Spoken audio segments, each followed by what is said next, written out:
तेजस सारस्वत आपसे बातचीत करना चाहेंगे माननीय। सारस्वत जी नमस्ते। नमस्ते सर, आदरणीय प्रधानमंत्री जी। एक तो मेरी तरफ से और पूरे स्वच्छ भारत इंदौर की तरफ से आपको सादर प्रणाम। मेरा नाम तनु तेजस सारस्वत है। मैं एक संस्था चलाता हूँ शॉप किराना नाम से, अपने दो पार्टनर के साथ में, दीपक धनोतिया और सुमित गुड़ावत। शॉप किराना हिंदुस्तान की किराना दुकानों को सशक्त कर रहा है। हमारा ऐसा मानना है कि किराना दुकानें हिंदुस्तान की रीढ़ की हड्डी है। आज भी 90% हिंदुस्तान किराना दुकानों से सामान लेता है।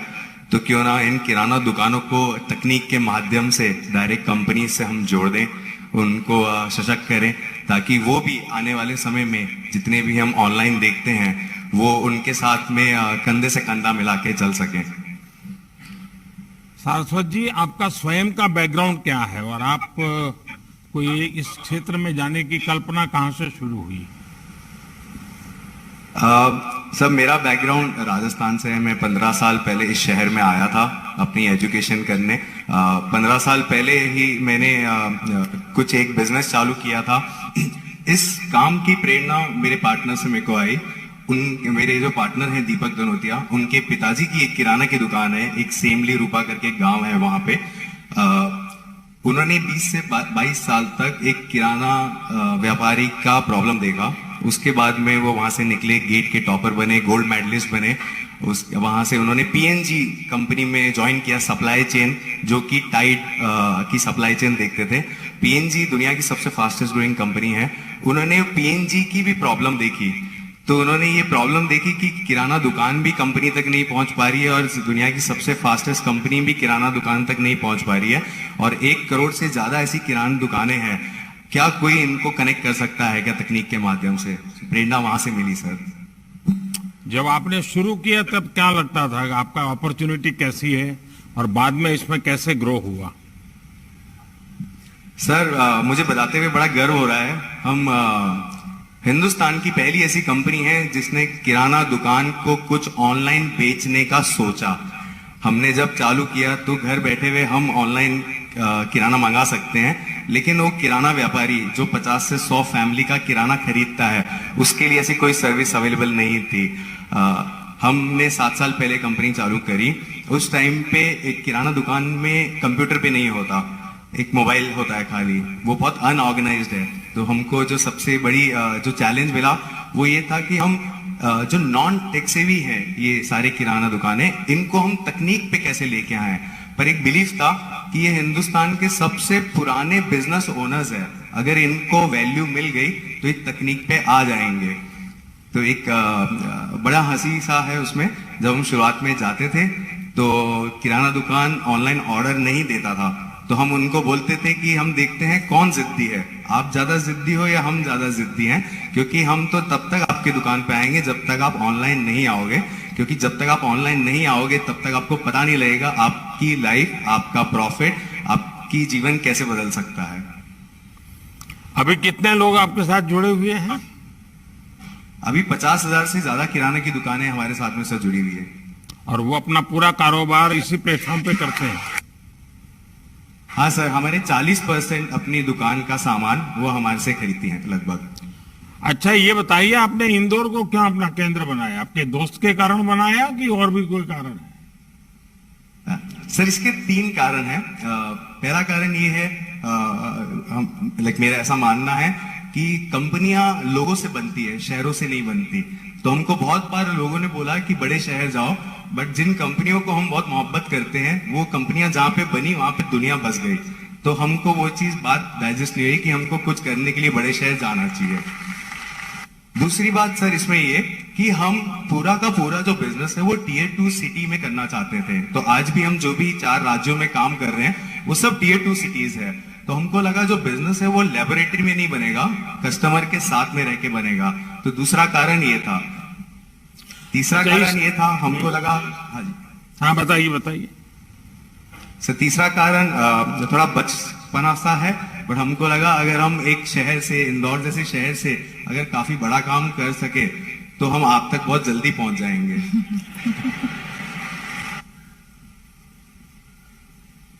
अच्छा ये बताइए सारस्वत जी कि मैं कल्पना कर सकता हूं, क्योंकि आपको एक टेक्नोलॉजी का ज्ञान होना, प्लेटफॉर्म बनाना वो एक काम है, लेकिन एक छोटे किराना के व्यापारी को इसके साथ जोड़ना एक बड़ी चुनौती है।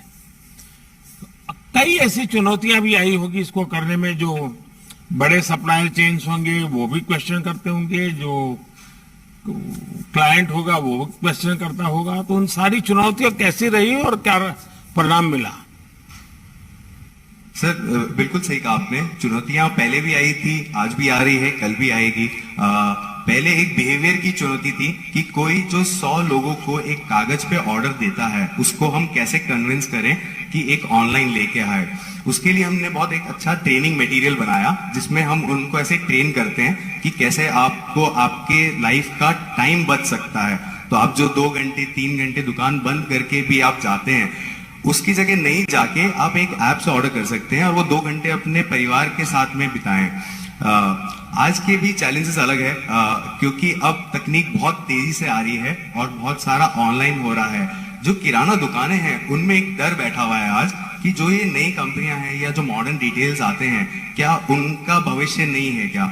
हमारा ऐसा मानना है कि भविष्य है, क्योंकि मैं वो हिंदुस्तान नहीं देख पाता जहां पे 1 करोड़ बिजनेस ओनर जो स्मॉल किराना स्टोर्स है वो नहीं रहेंगे, क्योंकि ये 90% आज भी इन्हीं से खरीदता है सामान। अच्छा सारस्वती बताइए, आपको मालूम होगा सरकार ने एक स्ट्रीट वेंडर्स के लिए योजना बनाई हुई है स्वनिधि की, और मेरी कोशिश है कि हमारे जो स्ट्रीट वेंडर्स हैं वो भी डिजिटल प्लेटफॉर्म पर आकर अपना कारोबार करें।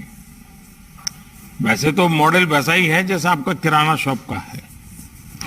क्या आप आपका शॉप किराना वाला जो इनिशिएटिव है, जो छोटे एस्टैब्लिश दुकानों के साथ जुड़ा हुआ है, क्या आप स्ट्रीट वेंडर के साथ इंदौर में इसका प्रयोग कर सकते हैं? उनके लिए एक सुविधा खड़ी करके एक पूरा नया इनिशिएटिव लेकर के बिल्कुल समाज के वो तबके के लोग जो डेली 25-30 घरों में जाते हैं, सब्जी पहुंचाते हैं, दूध पहुंचाते हैं, अखबार पहुंचाते हैं, या बाकी छोटे मोटे अपना रेडी लेकर के माल बेचते हैं, उनको जोड़ सकते हैं क्या? उस पर कुछ सोचा जा सकता है क्या? सर बिल्कुल जोड़ सकते हैं, क्योंकि तकनीक वही है और कस्टमर अलग अलग तरीके के हो सकते हैं, पर प्रॉब्लम उनकी भी वही है। तो आप जो बता रहे हैं, जो छोटा ठेला चला के भी जो जाते हैं स्ट्रीट वेंडर्स होते हैं, वो कहीं ना कहीं से सब बहुत दूर से सामान खरीदते हैं। हम जो कोशिश करते हैं वो इन सभी को जोड़ के उनका एक मेन सोर्सिंग प्लेटफॉर्म बन सकते हैं, जिससे उनको जैसे किराना वालों को प्रॉफिट मार्जिन में फर्क मिलता है, वैसे इनकी भी आय में बढ़ सकती है। तो हम डेफिनेटली कर सकते हैं। नहीं, आप जरा स्टडी कीजिए, इंदौर में इस पर कोशिश कीजिए। जिस इंदौर को आप इतना प्यार करते हो, तो मेरे लिए भी उस इंदौर के लिए कुछ कीजिए आप। हाँ जी सर। चलिए, बहुत बहुत शुभकामनाएं और बहुत धन्यवाद। कौन है नेक्स्ट? तनु तेजस, बहुत बहुत धन्यवाद।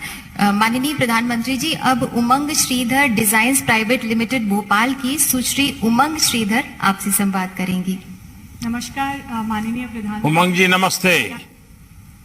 नमस्कार, मेरा नाम उमंग श्रीधर है और मैं भोपाल से हूँ। मैं उमंग श्रीधर डिजाइन्स प्राइवेट लिमिटेड की संस्थापक हूँ। मेरी कंपनी एक इनोवेटिव हैंडक्राफ्टेड टेक्सटाइल कंपनी है। हम लोगों ने खादी और हैंडलूम के वस्त्रों में इनोवेशन किया।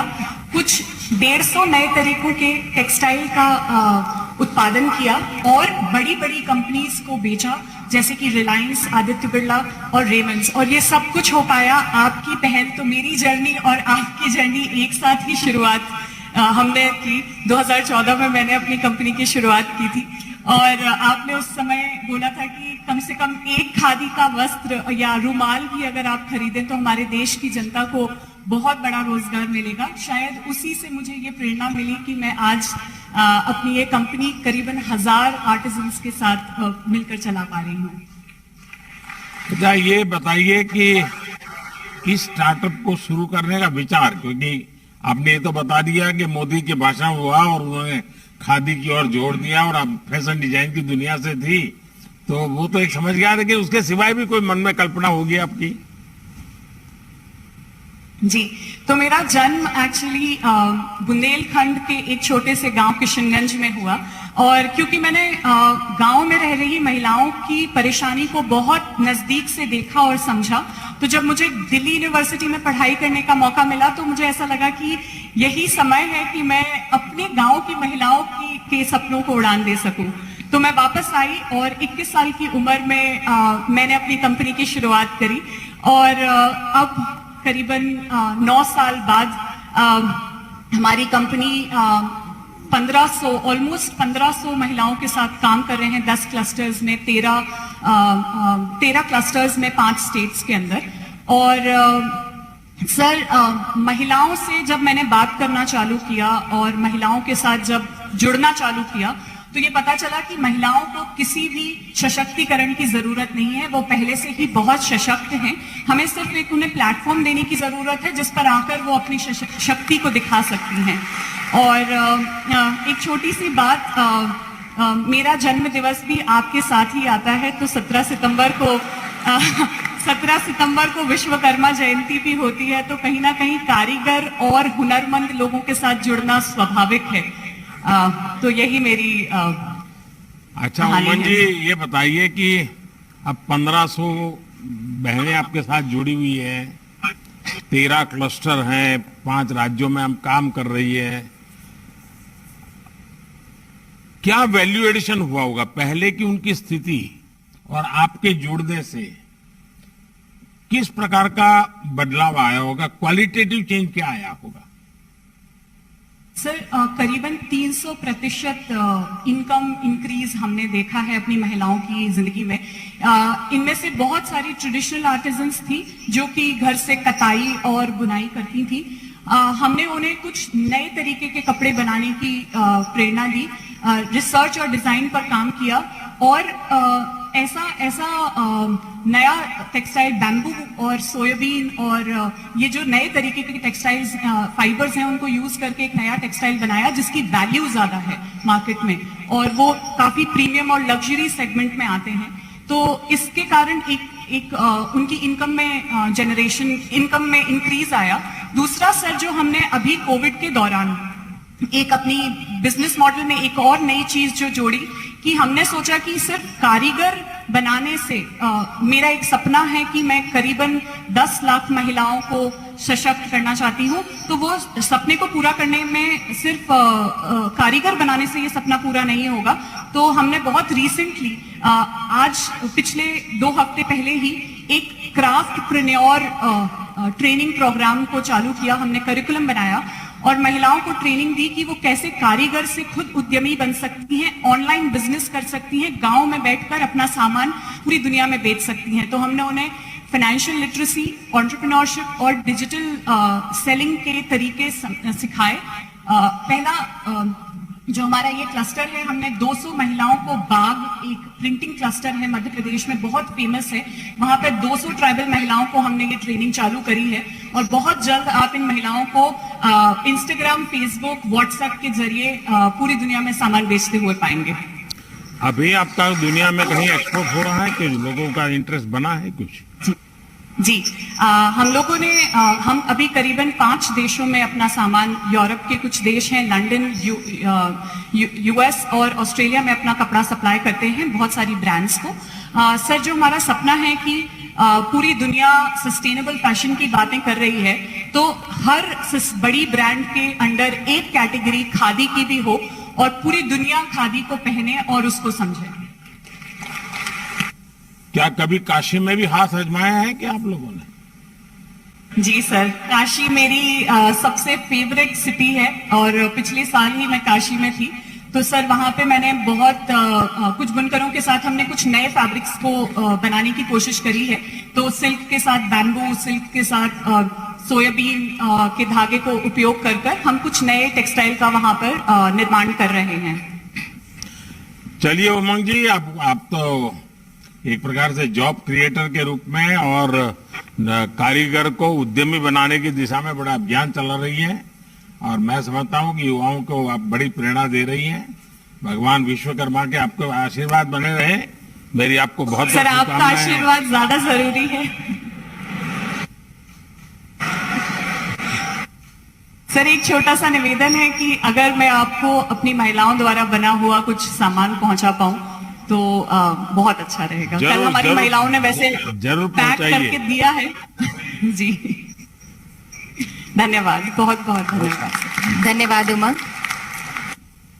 माननीय ग्रामोफोन इंदौर के श्री तौसीफ खान आपसे बात करना चाहते हैं। नमस्कार तौसीफ खान, नमस्कार। प्रधानमंत्री। नमस्कार सर। आप बताइए भैया। मैं तौसीफ खान। सर मैं तौसीफ खान, मैं पिछले 6 साल से इंदौर में एग्रीकल्चर में काम कर रहा हूँ और यहाँ पर हमारा प्राइम एक मोटिव है कि हम किसानों के साथ काम कर सकें और उनकी इनकम को दोगुना करने की कोशिश कर रहे हैं हम विभिन्न प्रकार से लास्ट 6 सालों से। आपका स्वयं का कोई किसानी बैकग्राउंड है क्या परिवार का, कि ऐसे ही आप एक अध्ययन करके? नहीं सर, मेरे पिताजी एक छोटे से प्रयागराज में एक छोटे से गांव से आते हैं और खेती से हम लोग का तब से जुड़ा हुआ है। मैंने एग्रीकल्चर में सर बीटेक किया है IIT खड़गपुर से, फिर एग्री बिजनेस मैनेजमेंट में पढ़ाई की, तो उसी को आगे ले जाते वक्त 2016 के दौरान जब डिजिटल पेनिट्रेशन इतना ज्यादा बढ़ रहा था तो हमें लगा कि एक डिजिटल रेवोल्यूशन गांव में भी आएगा और उस गांव तक हमारी एक एजुकेशन है और एक बैकग्राउंड है, इसमें हम काम कर सकते हैं। तो हमने 2016 में ये ठाना कि हम विभिन्न प्रकार की सेवाएं किसानों तक ले जाएंगे और उसी तरह से जैसे एक किसान के पास 14,000 किसानों पे एक डॉक्टर है, फसल का डॉक्टर, ये हमें पता चला। तो हमारे किसानों की इनकम जो है 1.5 गुना की जा सकती है अगर हम सही से उनको सुझाव दे सके साइंटिफिक तरीके से। उस पे हमने एक टेक्नोलॉजी बनाई और 14,000 आप समझिए तो एक एक करके हम किसान के पास नहीं जाएंगे, टेक्नोलॉजी ही एक माध्यम है। तो हमने उस टेक्नोलॉजी को बनाया और उनको किसानों को डिजिटल माध्यम से और फिजिकल माध्यम से भी हमने पहुंचाया हो। तो हमने करीब MP में 1,000 माइक्रो एंटरप्रेन्योर्स गांव में बनाए हैं जो उनके लिए टेक्नोलॉजी बनाई, वो अब किसानों से जुड़ते हैं ज्यादा से ज्यादा। तो एक बार हमने उनको फसल ज्यादा उगाने का दिया, फिर उसके बाद ये हमने पाया कि हम उनको डॉक्टर की तरह सलाह तो दे रहे हैं मगर जो दवाइयाँ जो बीज वो उनको लास्ट माइल पे मिलते ही नहीं है। तो फिर हमने उसका होम डिलीवरी शुरू किया। तो और फिर जब कोविड के दौरान ये हुआ कि किसान फसलों को बेच नहीं पा रहे हैं तो फिर हमने करीब 10,000 से ज्यादा व्यापारी, खुदरा व्यापारी, इंस्टीट्यूशनल प्रोसेसर्स उसी डिजिटल प्लेटफॉर्म पर हम लेकर आए पिछले 1.5 सालों में। अभी वो बीज बोने से लेकर मार्केट तक एक ही प्लेटफॉर्म पे सारी चीजें कर। जो भारत सरकार ने एक सॉइल टेस्टिंग की तरफ बड़ा बल दिया है और हम चाहते हैं कि किसान सॉइल टेस्टिंग की तरफ अपना ध्यान केंद्रित करके ही फिर आगे करे। आपका कोई संबंध आता है क्या उस प्रक्रिया में? Yes sir. तो पहला जो उद्देश्य था कि वो हम पे भरोसा करे। आज 5 साल हो गया है तो अब किसान हम पे MP में भरोसा करता है। तो हमने पिछले साल ही शुरू किया है कि उनको हम सॉइल टेस्टिंग करवाते हैं और सॉइल टेस्टिंग हमने ये देखा कि सर सॉइल टेस्टिंग तो हो जाती है मगर फसल के अनुसार कौन सा फर्टिलाइजर डालना है वो उनको पता नहीं चल पाता है। तो हमने उनको एक स्टेज और आगे लेकर गए कि उनका डेटा के अनुसार एक बटन पे क्लिक पे हम उनको रिपोर्ट पूरी जनरेट करते हैं डिजिटल माध्यम से, व्हाट्सएप पे और इस तरह के माध्यम से हम सॉइल टेस्टिंग भी हजारों किसानों के साथ कर रहे हैं। अभी हमने मार्च में ये अभियान शुरू किया था और मार्च से अभी तक करीब 10,000 किसानों की सॉइल टेस्टिंग हम ऑलरेडी कर चुके हैं सर। आप ये जो क्षेत्र में काम कर रहे हैं, आज ऑर्गेनिक उत्पाद का बहुत बड़ा मार्केट बना है, उसकी प्रतिष्ठा बन गई है और होलिस्टिक हेल्थ का जो समाज का मूड बन रहा है, क्या किसानों में इस बात को पहुंचा पाए और टेक्नोलॉजी कोई मदद कर पा रही है या कर सकती है? सर एब्सोल्युटली, जो टेक्नोलॉजी है वही टेक्नोलॉजी इस चीज को भी प्रोपेगेट करने में लगती है। तो हम अभी ये कर रहे हैं कि हमने ये देखा है सर, किसान को अगर आय कम हो रही है तो उस चीज का वो अपनाएगा नहीं।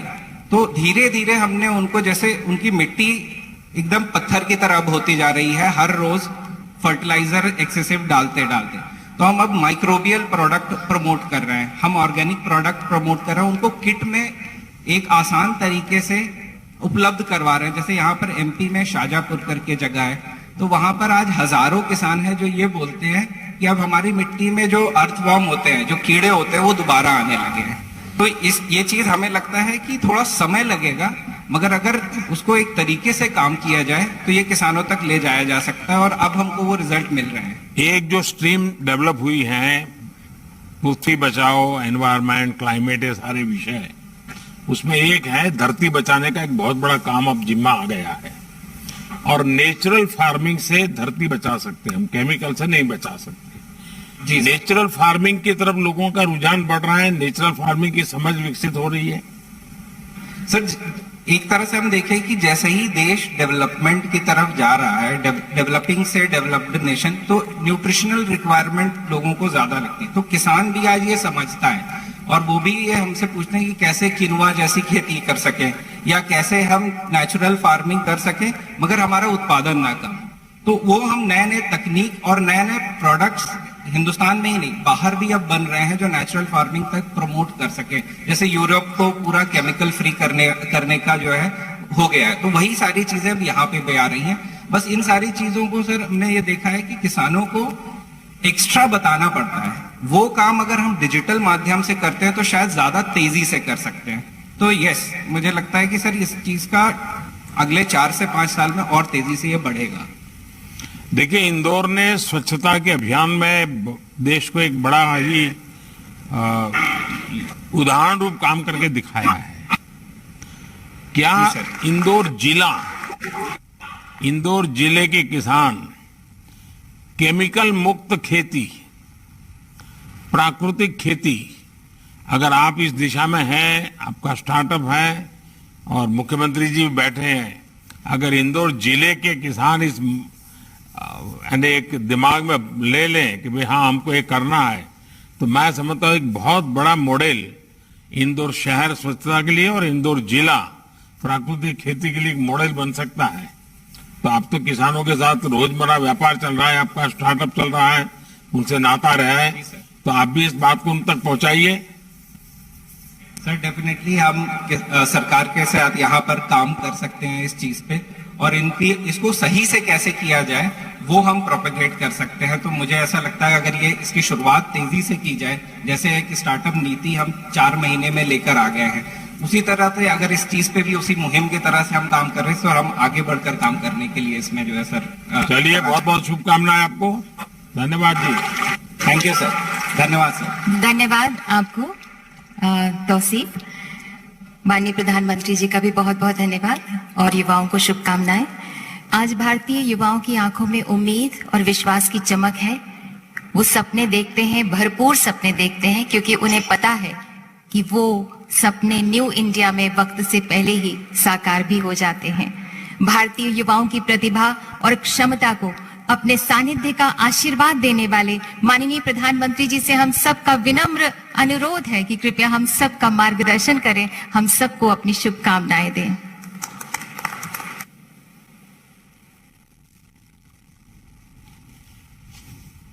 नमस्कार। मध्य प्रदेश के मुख्यमंत्री श्रीमान शिवराज सिंह चौहान, एमपी सरकार के सभी मंत्रीगण, सांसदगण, विधायकगण, स्टार्टअप्स की दुनिया के मेरे साथियों, देवी और सज्जनों,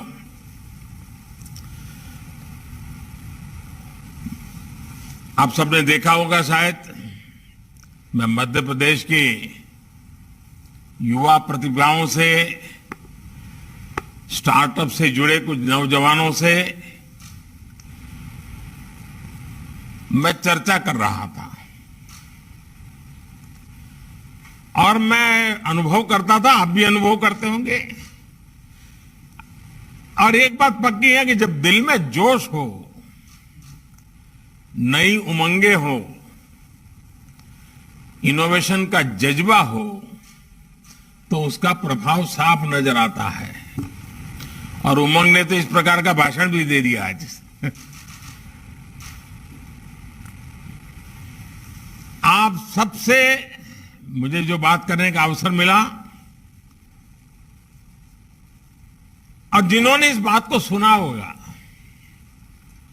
वो पूरे विश्वास के साथ ये कह सकता है कि आज देश में जितनी प्रोएक्टिव स्टार्टअप नीति है, उतना ही परिश्रमी स्टार्टअप नेतृत्व भी है।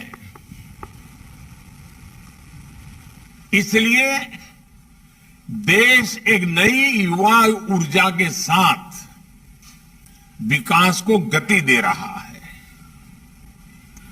आज मध्य प्रदेश में स्टार्टअप पोर्टल और आई हब इंदौर का शुभारंभ हुआ है। एमपी की स्टार्टअप नीति के तहत स्टार्टअप्स और इंक्यूबेटर्स को वित्तीय सहायता दी गई है। मैं इन प्रयासों के लिए और इस आयोजन के लिए मध्य प्रदेश सरकार को, देश के स्टार्टअप इकोसिस्टम को और आप सबको बहुत बहुत बधाई देता हूं। साथियों, आपको याद होगा 2014 में जब हमारी सरकार आई थी तो देश में 300-400 के आसपास स्टार्टअप हुआ करते थे और कोई स्टार्टअप शब्द भी सुनाई भी नहीं देता था, न उसकी कोई चर्चा हुआ करती थी। लेकिन आज 8 वर्ष के इस छोटे से कालखंड में भारत में स्टार्टअप की दुनिया ही बदल चुकी है। आज हमारे देश में करीब 70,000 रिकॉग्नाइज्ड स्टार्टअप्स हैं। आज भारत में दुनिया का तीसरा सबसे बड़ा स्टार्टअप इकोसिस्टम है। हम दुनिया के सबसे बड़े यूनिकॉर्न हब्स में भी एक ताकत के रूप में उभर रहे हैं। आज औसतन 8 या 10 दिन के भीतर भीतर भारत में एक स्टार्टअप यूनिकॉर्न बन जाता है, यूनिकॉर्न में बदल रहा है। अब आप कल्पना कर सकते हैं कि शून्य से शुरू करके किसी एक स्टार्टअप का यूनिकॉर्न बनने का मतलब होता है कि इतने कम समय में करीब करीब 7,000 करोड़ रुपए की पूंजी तक पहुंचना, तब एक यूनिकॉर्न बनता है। और आज 8-10 दिन में एक नया यूनिकॉर्न इस देश में हमारे नौजवान बना रहे हैं। साथियों, ये भारत के युवाओं का सामर्थ्य है, सफलता की नई ऊंचाई प्राप्त करने की इच्छा शक्ति का उदाहरण है। और मैं अर्थ जगत के नीतियों का अध्ययन करने वाले जानकारों को एक बात नोट करने को कहूंगा। भारत में जितना बड़ा हमारे स्टार्टअप का एक वॉल्यूम है, उतनी ही उसकी डायवर्सिटी भी है। ये स्टार्टअप्स किसी एक राज्य या 2-4 मेट्रो सिटी तक सीमित नहीं है। ये स्टार्टअप्स हिंदुस्तान के अनेक राज्यों में, हिंदुस्तान के अनेक छोटे छोटे शहरों में फैले हुए हैं। इतना ही नहीं, एक मोटा मोटा अगर मैं हिसाब लगाऊं तो 50 से भी ज्यादा अलग अलग प्रकार की इंडस्ट्रीज से स्टार्टअप जुड़े हुए हैं। ये देश के प्रत्येक राज्य और 650 से ज्यादा जिलों में फैले हुए हैं। करीब 50% स्टार्टअप तो ऐसे हैं जो टियर 2 और टियर 3 सिटी में आते हैं। अक्सर कुछ लोगों को भ्रम हो जाता है कि स्टार्टअप यानी कंप्यूटर से जुड़ा हुआ ये नौजवानों का कोई खेल चल रहा है, कुछ कारोबार चल रहा है। ये भ्रम है। हकीकत ये है कि स्टार्टअप का दायरा और विस्तार बहुत बड़ा है। स्टार्टअप हमें कठिन चुनौती का सरल समाधान देते हैं और हम देख रहे हैं कि कल के स्टार्टअप्स आज के मल्टीनेशनल्स बन रहे हैं। मुझे खुशी है कि आज एग्रीकल्चर के क्षेत्र में, रिटेल बिजनेस के क्षेत्र में, हेल्थ सेक्टर में नए नए स्टार्टअप्स उभर करके आ रहे हैं।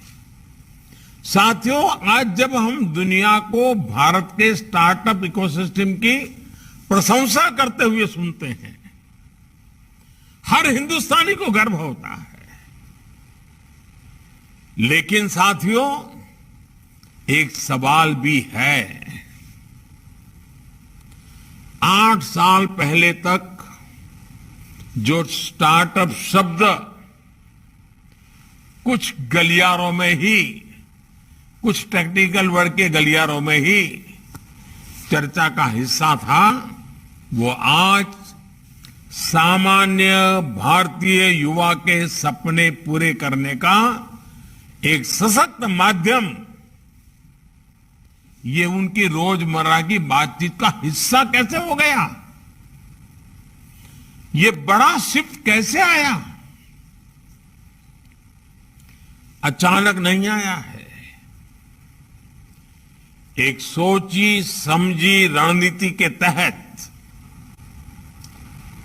स्पष्ट लक्ष्य, निर्धारित दिशा, उन सब का परिणाम है।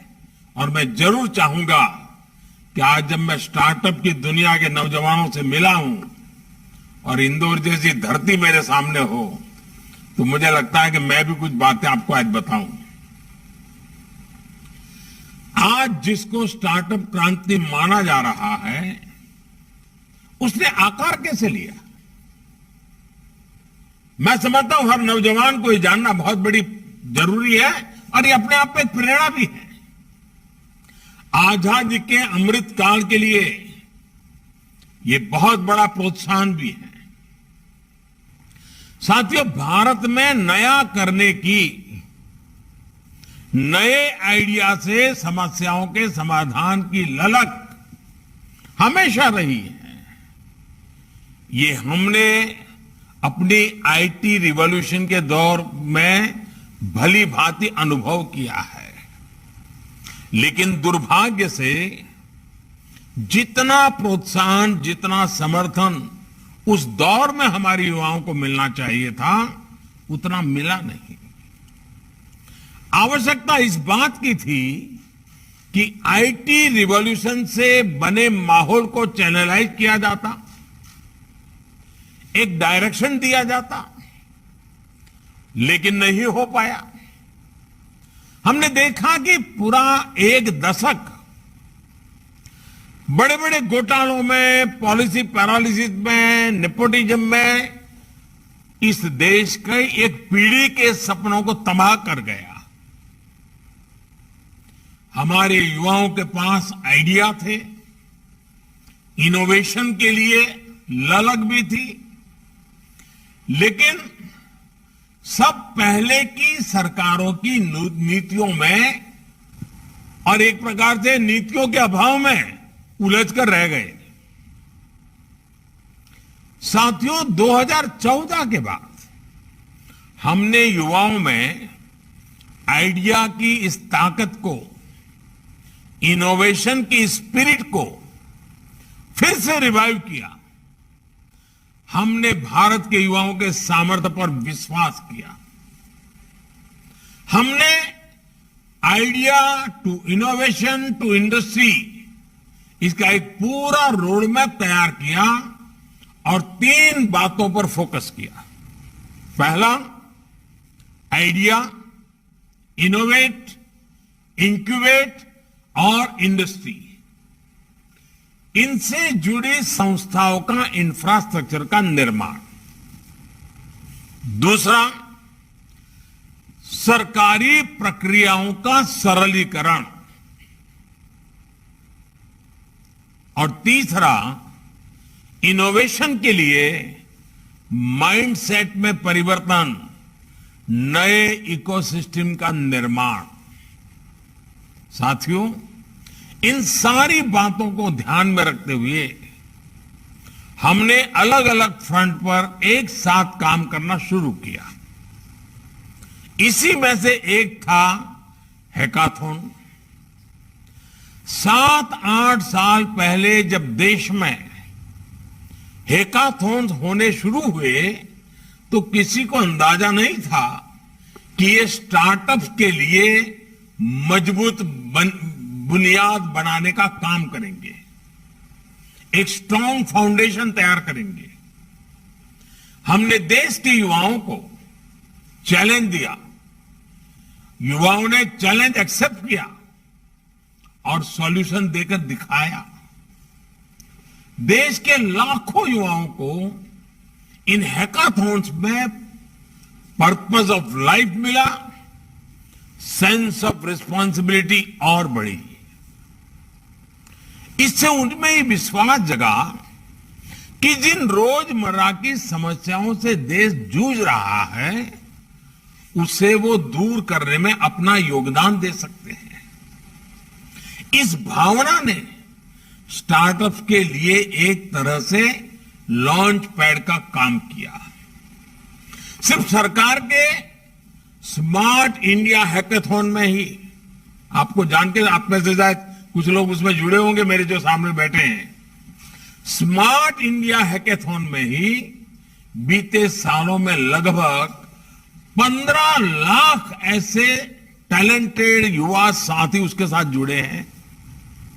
मुझे याद है कि ऐसे ही हैकाथॉन्स में, क्योंकि मुझे भी बड़ा अच्छा लगता था, नई नई चीजें समझने को मिलती थी, जानने को मिलती थी, तो मैं 2-2 दिन तक ये युवाओं के इस हैकाथॉन की गतिविधि को बारीकी से नजर रखता था, देखता था। रात को 12-12 बजे, 1-1, 2-2 बजे उनके साथ गप्पे गोष्ठी करता था, उनके जुनून को देखता था, वो क्या करते हैं, कैसे जूझते हैं, अपनी सफलता पर कितने खुश होते हैं, ये सारी बातें मैं देखता था, मैं फील करता था। और मुझे खुशी है कि आज भी देश के किसी न किसी हिस्से में हर रोज कोई न कोई एक हैकाथॉन चल रहा है, हो रहा है। यानी स्टार्टअप्स के निर्माण की शुरुआती प्रक्रिया पर देश निरंतर काम कर रहा है। साथियों, 7 साल पहले स्टार्टअप इंडिया अभियान आइडिया टू इंडस्ट्री को इंस्टीट्यूशनलाइज करने की तरफ एक बड़ा कदम था। आज ये आइडिया की हैंड होल्डिंग कर उसमें इंडस्ट्री में बदलने का बहुत बड़ा माध्यम बन चुका है। इसके अगले साल हमने देश में इनोवेशन का माइंडसेट विकसित करने के लिए अटल इनोवेशन मिशन शुरू किया। इसके तहत स्कूलों में अटल टिंकरिंग लैब से लेकर यूनिवर्सिटीज में इंक्यूबेशन सेंटर्स और हैकाथॉन जैसा एक बहुत बड़ा इकोसिस्टम तैयार किया जा रहा है।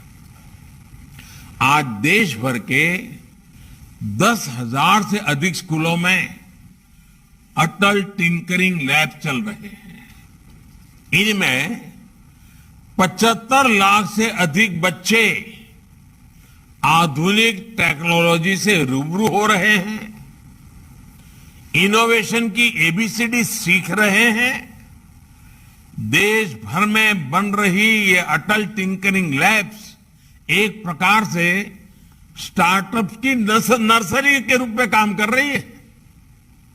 जब विद्यार्थी कॉलेज पहुंचे तो उसके पास जो नया आइडिया होगा उसको इंक्यूबेट करने के लिए देश में 700 से अधिक अटल इंक्यूबेशन सेंटर्स तैयार हो चुके हैं। देश ने जो नई राष्ट्रीय एजुकेशन पॉलिसी लागू की है, वो भी हमारे स्टूडेंट्स के इनोवेटिव माइंड्स को और निखारने में मदद करेगी।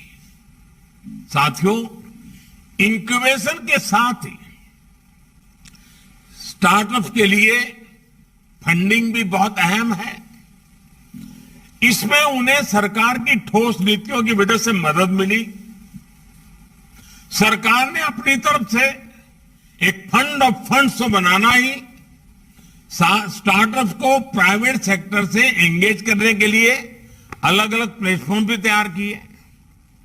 ऐसे ही कदमों से आज हजारों करोड़ रुपए का प्राइवेट निवेश भी स्टार्टअप इकोसिस्टम में इंजेक्ट हो रहा है और ये दिनों दिन बढ़ रहा है। साथियों, बीते वर्षों में टैक्स छूट देने से लेकर दूसरे इंसेंटिव देने तक देश में अनेकों रिफॉर्म्स लगातार किए गए हैं। स्पेस सेक्टर में मैपिंग, ड्रोन्स, यानी टेक्नोलॉजी की ऊंचाई तक पहुंचने वाले ऐसे अनेक सेक्टर्स, उसमें जिस प्रकार से रिफॉर्म्स किए हैं, उसमें स्टार्टअप्स के लिए नए क्षेत्रों के द्वार खुल गए हैं। साथियों, हमने स्टार्टअप्स की एक और जरूरत को प्राथमिकता दी है। स्टार्टअप बन गया, उनकी सर्विस, उनके प्रोडक्ट आसानी से बाजार में आए, सरकार के रूप में एक बड़ा खरीदार उनको मिले। इसके लिए भारत सरकार द्वारा जेम पोर्टल पर विशेष प्रावधान किया गया। आज जेम पोर्टल पर 13,000 से अधिक स्टार्टअप रजिस्टर हैं और आपको जानकर अच्छा लगेगा कि इस पोर्टल पर स्टार्टअप्स ने 6,500 करोड़ रुपए से अधिक का बिजनेस किया है। साथियों, एक और बड़ा काम जो हुआ है वो आधुनिक इंफ्रास्ट्रक्चर का है। डिजिटल इंडिया ने स्टार्टअप इकोसिस्टम के विस्तार में बहुत बल दिया। सस्ते स्मार्टफोन और सस्ते डेटा ने गांव के गरीब और मिडिल क्लास को भी कनेक्ट किया। इससे स्टार्टअप के लिए नए एवेन्यू, नए मार्केट खुल गए हैं। आइडिया टू इंडस्ट्री के ऐसे ही प्रयासों के कारण आज स्टार्टअप्स और यूनिकॉर्न देश के लाखों युवाओं को रोजगार दे रहे हैं।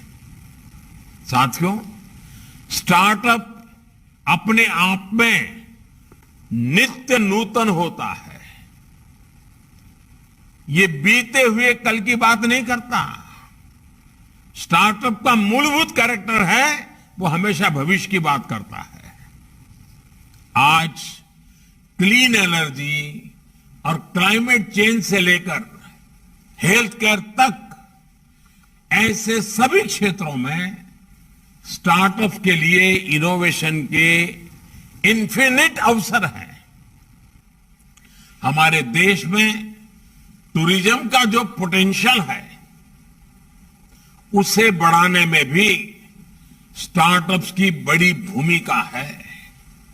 इसी तरह local for vocal, vocal for local, vocal for local के जन आंदोलन को मजबूत करने के लिए भी स्टार्टअप्स बहुत कुछ कर सकते हैं।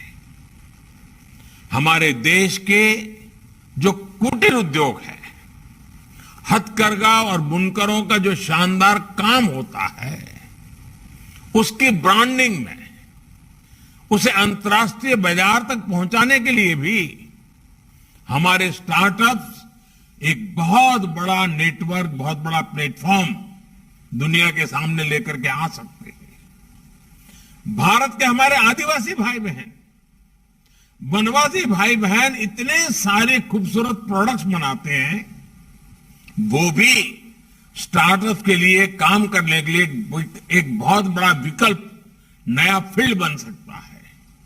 इसी तरह आप जानते हैं कि भारत मोबाइल गेमिंग के मामले में दुनिया के टॉप 5 देशों में है। भारत की गेमिंग इंडस्ट्री की ग्रोथ रेट 40% से भी ज्यादा है। इस बार के बजट में हमने एवीजीसी यानी कि एनिमेशन, विजुअल इफेक्ट, गेमिंग और कॉमिक, इस सेक्टर को सपोर्ट पर भी जोर दिया है। भारत के स्टार्टअप्स के लिए भी एक बड़ा सेक्टर है जिसका वो नेतृत्व कर सकते हैं। ऐसे ही एक सेक्टर है टॉय इंडस्ट्री। टॉयज को लेकर भारत की बहुत समृद्ध विरासत रही है। भारत के स्टार्टअप्स इसे सारी दुनिया के आकर्षण का केंद्र बना सकते हैं। अभी टॉयज के ग्लोबल मार्केट शेयर में भारत का योगदान सिर्फ 1% से भी कम है। इसे बढ़ाने में भी मेरे देश के नौजवान, मेरे देश के आइडियाज को लेकर के जी रहे नौजवान स्टार्टअप लेकर के आए, बहुत बड़ा योगदान कर सकते हैं। मुझे ये देखकर बहुत अच्छा लगता है कि भारत के 800 से ज्यादा स्टार्टअप्स, आपको भी सुनकर के खुशी होगी, 800 से ज्यादा स्टार्टअप्स खेलकूद के काम में, स्पोर्ट्स से जुड़े हुए हैं। किसी ने सोचा नहीं होगा कि ये भी एक क्षेत्र है। इसमें भी जिस प्रकार से भारत में एक स्पोर्ट्समैन का कल्चर खड़ा हो रहा है, स्पोर्ट्स का स्पिरिट पैदा हुआ है, स्टार्टअप के लिए इस क्षेत्र में भी अनेक संभावनाएं हैं। साथियों, हमें देश की सफलता को नई गति देनी है, नई ऊंचाई देनी है। आज भारत G20 देशों में फास्टेस्ट ग्रोइंग इकोनॉमी है। दुनिया की तीसरी सबसे बड़ी अर्थव्यवस्था भारत की है। आज भारत स्मार्टफोन डेटा कंज्यूमर के मामले में दुनिया में पहले नंबर पे है। इंटरनेट यूजर्स के मामले में भारत दुनिया में दूसरे नंबर पर है। आज भारत ग्लोबल रिटेल इंडेक्स में दूसरे पायदान पर खड़ा है। भारत दुनिया का तीसरा सबसे बड़ा एनर्जी कंज्यूमर देश है। दुनिया का तीसरा सबसे बड़ा कंज्यूमर मार्केट भारत में है। भारत ने बीते वित्तीय वर्ष में $470 बिलियन यानी 30 लाख करोड़ रुपए से ज्यादा का मर्केंडाइज एक्सपोर्ट करके नया रिकॉर्ड बनाया है। भारत आज अपने इंफ्रास्ट्रक्चर को आधुनिक बनाने के लिए जितना इन्वेस्ट कर रहा है उतना पहले कभी नहीं हुआ है। भारत का अभूतपूर्व जोर आज ईज ऑफ लिविंग पर भी है और ईज ऑफ डूइंग बिजनेस पर भी है। ये सारी बातें किसी भी भारतीय को गर्व से भर देगी। ये सारे प्रयास एक विश्वास जगाते हैं। भारत की ग्रोथ स्टोरी, भारत की सक्सेस स्टोरी अब इस दशक में एक नई ऊर्जा के साथ आगे बढ़ेगी। ये समय आजादी के अमृत महोत्सव का है। हम अपनी आजादी के 75 वर्ष का पर्व मना रहे हैं। आज हम जो भी करेंगे उससे नए भारत का भविष्य तय होगा, देश की दिशा तय होगी। आपने इन सामूहिक प्रयासों से हम 135 करोड़ आशा आकांक्षाओं को पूरा करेंगे। मुझे विश्वास है भारत की स्टार्टअप क्रांति इस अमृत काल की बहुत महत्वपूर्ण पहचान बनेगी। सभी नौजवानों को मेरी तरफ से बहुत बहुत शुभकामनाएं हैं। मध्य प्रदेश सरकार को भी मेरी बधाई। बहुत बहुत धन्यवाद।